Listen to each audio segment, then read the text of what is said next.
Hello everyone, welcome back to this channel. In this video, I will show you the easy and clear steps on how to turn off notifications on Trello application. So how to turn off notifications on Trello application? Make sure you keep watching this video until the end.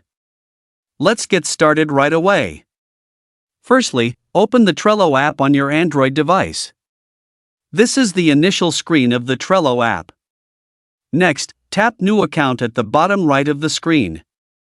And a menu like this will appear. Tap the Settings menu. Tap Open System Settings. Tap Allow Notification. So that's it, tutorial how to turn on notifications off Trello application. Thank you for watching. I hope this video was helpful. See you in the next video.